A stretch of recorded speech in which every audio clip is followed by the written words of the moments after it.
தமிழ்நாட்டினுடைய தன்மானத்திற்கும் வீரத்திற்கும் இளைஞர் உள்ளங்களில் புயல் வீசி வருகிற என் அருமை சகோதரர் செந்தமிழன் சீமான் அவர்கள் நானும் ஒரே வேளையிலே இங்கே வந்தது எனக்கு எல்லையற்ற மகிழ்ச்சியை தருகிறது. என்னை தமிழன் அல்ல என்றும் தெலுங்கன் என்றும் சீமான் கீழ்த்தரமாக பேசுவதோடு ஈரோடு ராமசாமி நாயக்க பயல் என்று எல்லா மேடையிலும் பேசினார். இந்த அண்ணாதுரைன்னு ஒருத்தன் ஒரு முட்டாளு இந்த நாட்டை கெடுத்து போட்டான்னு தொடக்க காலத்துல பேசினார். நான் சகிச்சுக்கிட்டே இருந்தேன், பெரியாரே அண்ணாவை ஏசுறாருன்னு.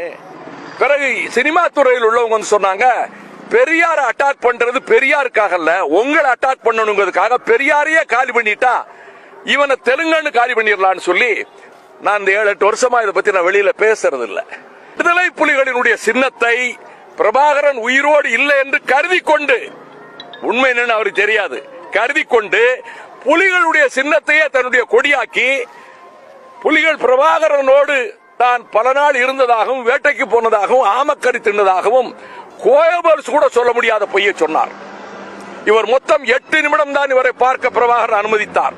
புகைப்படம் எடுக்க அனுமதிக்கவில்லை.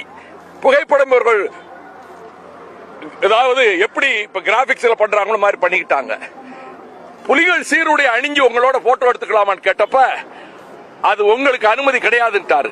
நான் புலிகள் சீருடையில் அந்த காட்டில் சென்று அவரோடு 1 மாதம் இருந்தவன். உண்மையில் ஆயுத பயிற்சியை பிரபாகரனிடம் பெற்றவன். மயிரளவில் நான் உயிர் நூல் பிழைத்து வந்தவன். அண்ணன் வைகோபாலசாமியின் தியாகத்தை நினைக்கும் போது 100 முறை நான் இறக்கலாம் என்று கலைஞர் எழுதின கடிதத்தில் எழுதியிருந்தார். அந்த கடிதத்தை 27 வருஷம் கழிச்சு திருச்சி மாநாட்டில் ரிலீஸ் பண்ண 4 பக்கம் பிரபாகரன் கையெழுத்து போட்டு எழுதின கடிதம். நான் விளம்பரப்படுத்திக்கிறது இல்லை. அவரது முயற்சிகளும் வெற்றி பெறட்டும் என கூறி விடைபெறுகிறேன். நன்றி, வணக்கம்.